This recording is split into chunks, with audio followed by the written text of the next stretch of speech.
మెడ్ plus లో అదే medicine అదే క్వాలిటీ, మార్కెటింగ్, డిస్ట్రిబ్యూషన్, ఇంకోటి అంటూ వీళ్ళకి అదనపు ఛార్జీలు ఉండవు. అందువల్లే 50 to 80% డిస్కౌంట్ లో మనకు అందిస్తున్నారు. సో డాక్టర్ గారు, అయితే యాక్చువల్గా కొన్ని సందర్భాల్లో దెబ్బ తాకడం వల్ల కావచ్చు, ప్రమాదంలో కావచ్చు, కొన్ని సందర్భాల్లో బ్లడ్ శరీరంలో ఏదో ఒక చోట క్లాట్ అయ్యి గడ్డలాగా ఉండడం జరుగుతుంది. బట్ కొన్ని సందర్భాల్లో మనము ట్రైన్లో కానీ ఫ్లైట్లో కానీ ఎక్కువ టైము, ఎక్కువ గంటలు ప్రయాణం చేసినప్పుడు కాళ్ళల్లో ఒక రకమైన క్లాట్ ఫామ్ అయ్యి ఆ క్లాట్ లంగ్స్కి వెళ్ళి సడన్ డెత్ జరుగుతుంది అన్న ఒక వార్త ఉంది. ఇందులో వాస్తవం ఎంత, ఇది ఎందుకు జరుగుతుంది, దీన్ని ఎలా నివారించాలి? మనం ఈ రోజున్న సెడెంటరీ లైఫ్ స్టైల్కి చాలా కరెక్ట్ క్వశ్చన్ అండి మీరు అడిగింది. సో దీన్నే డీప్ వీనస్ థ్రాంబోసిస్ అంటాం మా మెడికల్ భాషలో. దీని అర్థం ఏంటంటే కాళ్ళలో ఉన్న చెడు రక్తనాళం ఏదైతే ఆ చెడు రక్తం గుండెకి రావాలో అందులో రక్తం గడ్డ కట్టేయడం. సో దీంట్లో మళ్ళీ ప్రొవోక్ డివిటీ అని, అన్ప్రొవోక్ డివిటీ అని మేము డిఫరెన్షియేట్ చేసుకుంటాం. ప్రొవోక్ డివిటీ అంటే అర్థం ఏంటి అంటే అండర్లైన్ కారణం ఉంది. అంటే మీరు చెప్పిన కొంతమంది మనం మాట్లాడుకున్నట్టు స్ట్రోక్ వచ్చి మంచం మీద పడుకొని ఉండొచ్చు, వాళ్ళ కాళ్ళలో మూమెంట్ ఏమీ ఉండదు, లేకపోతే ఏదైనా ఫ్రాక్చర్ అయ్యో లేకపోతే ఇంజరీ అవ్వడం వల్ల అలా కంప్లీట్గా బెడ్ రెస్ట్లో ఉండొచ్చు, లేకపోతే స్మోకర్స్ కానీ, లేకపోతే ఓసీ పిల్స్ అంటే ఫీమేల్స్ బ్లీడింగ్ కంట్రోల్ అవ్వడానికి మెడిసిన్ వాడుతుంటారు, హార్మోనల్ పిల్స్. ఆ హార్మోనల్ పిల్స్ వాడే వాళ్ళలో వీళ్ళందరిలో కూడా ఇలాగ క్లాట్స్ ఏర్పడే అవకాశం ఉంటుంది. దాన్ని డీప్ వీనస్ థ్రాంబోసిస్ అంటాం. దాన్నే ప్రొవోక్ డివిటీ, ఎందుకంటే దీనికి కారణం ఉంది. ఈ కారణం ఉన్న వాళ్ళలో డివిటీ రావచ్చు. కొంతమందికి ఏ కారణం లేకుండా డివిటీ వచ్చేస్తూ ఉంటుంది. అంటే యాక్టివ్గా తిరిగే పర్సన్లో కూడా డివిటీ ఉంటుంది. లేకపోతే మీరు చెప్పినట్టు అలాగా మూమెంట్ లేకుండా ఉండిపోవడం వల్ల, బ్లడ్ స్టాగ్నేట్ అయిపోవడం వల్ల, దానివల్ల సూపర్ఫిషియల్ వీనస్ థ్రాంబోసిస్ లాగా రావడం, లేకపోతే కొంతమందికి థ్రాంబోఫిలియా డిసార్డర్స్ అంటాం.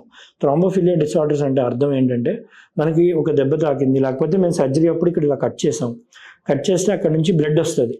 బట్ మనం గట్టిగా దాని మీద ప్రెషర్ పెడితేనో నొక్కి పెడితేనో ఆ బ్లీడింగ్ ఆగిపోతుంది. ఎందుకు అలా ఆగుతుంది అంటే దేవుడు మనకి అలాగా బ్లడ్ క్లాట్ అయ్యడానికి కొన్ని కెమికల్స్ ఇచ్చాడు.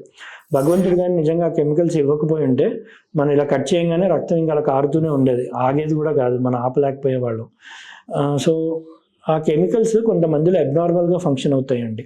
లోపల ఆ కెమికల్స్ ఎక్కువ అయిపోవడం వల్ల లోపలే క్లాట్స్ ఫామ్ అయిపోవడం, ఇవన్నీ దీన్నే థ్రాంబోఫిలియా డిసార్డర్స్ అంటాం. ఇలాగా ఎక్కువ సెడెంటరీ లైఫ్ స్టైల్లో ఉండడం వల్ల థ్రాంబోఫిలియా డిసార్డర్స్లో ఉండే వాళ్ళలో క్లాట్ ఫార్మేషన్ టెండెన్సీ పెరిగిపోతూ ఉంటుంది.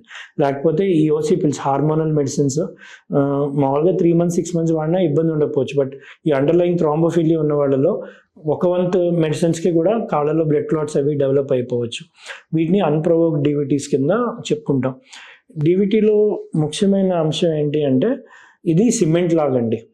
మనం సిమెంట్ తయారు చేసినప్పుడు మెత్తగా ఉంటుంది, మనం ఏ షేప్లో కావాలంటే ఆ షేప్లో పెట్టచ్చు, ఎలా కావాలంటే అలా పరచచ్చు. బట్ కొంతసేపు తర్వాత గట్టి పడిపోతుంది, దాన్ని మనం కదపాలన్నా కదపలేము. అలాగే కాళ్ళలో ఉండే బ్లడ్ క్లాట్స్ కూడా ఇనీషియల్గా అవి మెత్తగా ఉంటాయి, దాన్ని మనం మెడిసిన్ ద్వారానో ఒక పైప్ పెట్టో మనం రిమూవల్ పాసిబిలిటీ ఉంటుంది. బట్ కొంత టైం అంటే ఒక 4 to 6 weeks దాటిన తర్వాత క్లాట్స్ గట్టి పడిపోతాయి, అవి కాళ్ళలో ఉన్న రక్తనాళాలతో పాటు కలిసిపోతాయి. అలా కలిసిపోవడం వల్ల ఏమవుతుంది అంటే దాన్ని మనం రిమూవ్ చేయాలన్నా కూడా పాసిబిలిటీ ఉండదు. సో ఇనీషియల్గా ఫస్ట్ 3 to 4 weeksలో కానీ డివిటీతో పేషెంట్ వస్తే కనుక ఒక పైప్ పెట్టి వాక్యూమ్ ద్వారా క్లాట్స్ అన్ని రిమూవ్ చేసేస్తాం. డివిటీలో సడన్ డెత్స్ అంటే పల్మనరీ థ్రాంబోఎంబోలిజం అంటాం.